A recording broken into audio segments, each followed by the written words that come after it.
Christy, and I would love to just kind of walk you through my progress as an artist. I have not really thought of myself as an artist in the past, even though I've done art. This art on my wall that you can see behind me, I actually did that in college. I did study studio art in college, and I did some studio art classes when I went back to school after having been in the work world for a while. I went back to school for an associate's degree in graphic design, and I did a little bit of art at that time as well. But I've just never really felt like I was an artist.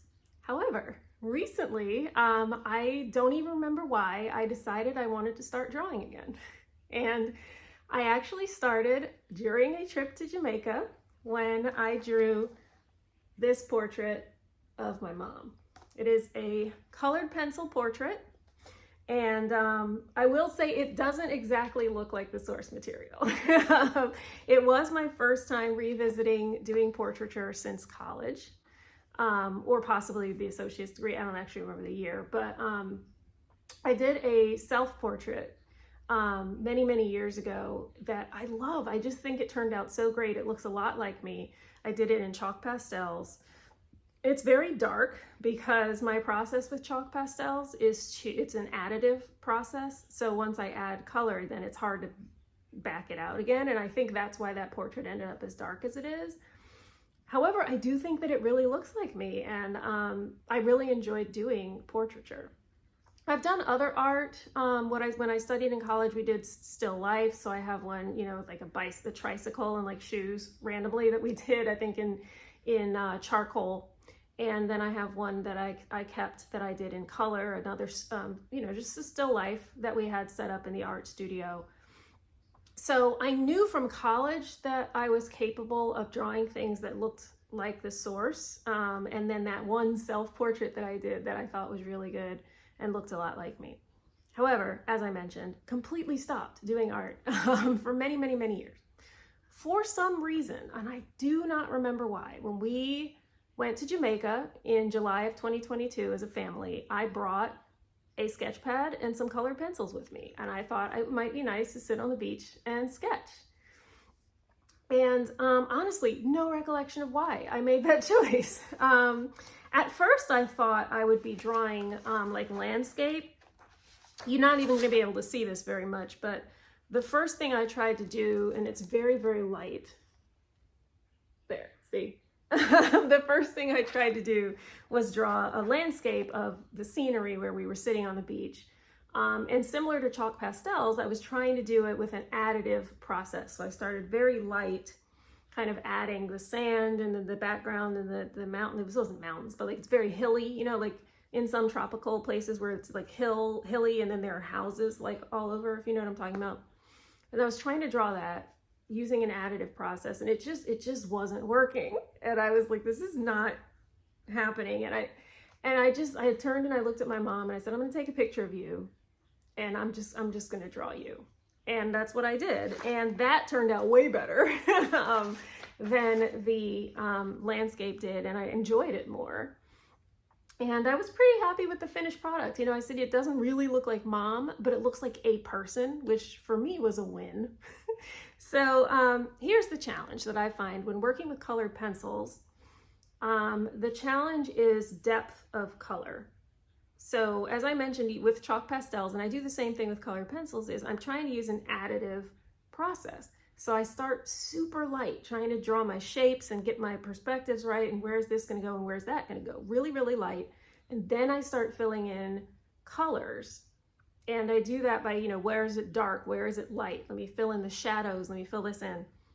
What I find with colored pencils is that I have a really hard time getting a depth of color. So this is just, it's very light, right? There's not a lot of depth of color. I like what I did with the colors. So I like where the color choices that I made. And I like kind of how I focused on shading with this. I think I did pretty well with that.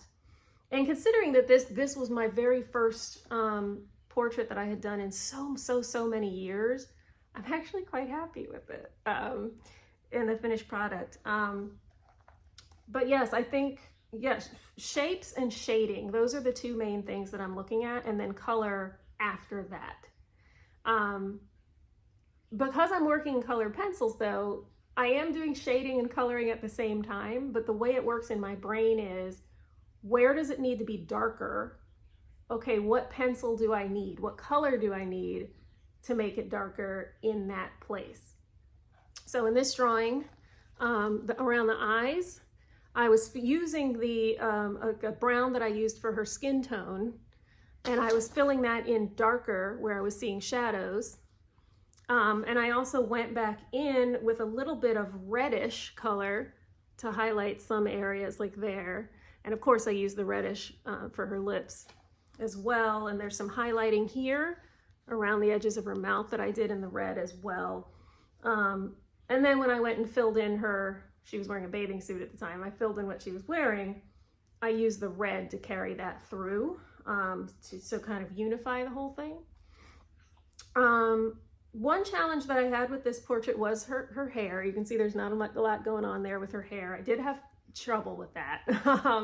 So that part I'm not as happy with, but I think the face, like I said, it looks like a human face, even if it doesn't look exactly like my mom. So I was pretty okay with that. And that's kind of the process there.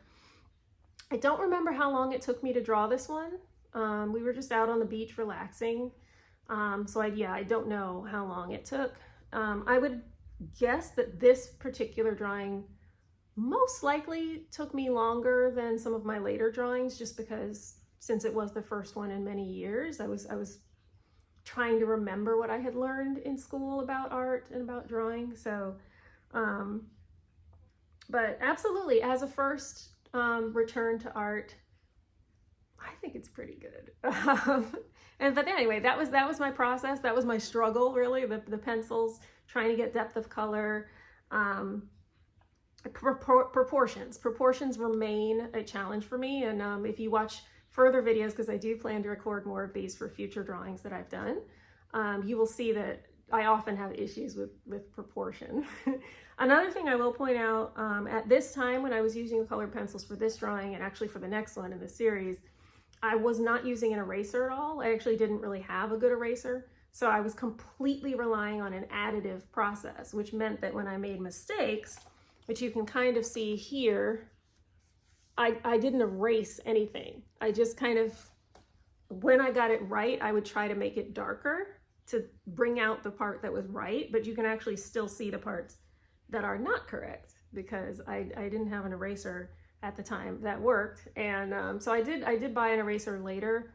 And I believe I did a little better with some of my later colored pencil drawings, because I was able to erase a little bit more and fix things.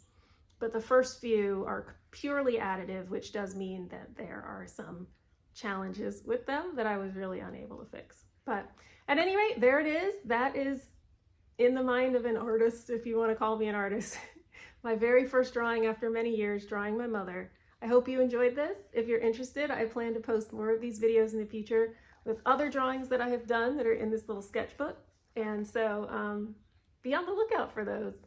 Let me know in the comments if you have suggestions, if you have thoughts, if you do art, if you use colored pencils, like how do you get better depth of color? Because I never did solve that problem. I ended up switching to chalk pastels later on so that I could get the color depth. But very interested in knowing, if you do art with colored pencils, how do you do that? How do you get real color in there? So that's that. Hope you enjoyed. I'll see you in the next one. Bye.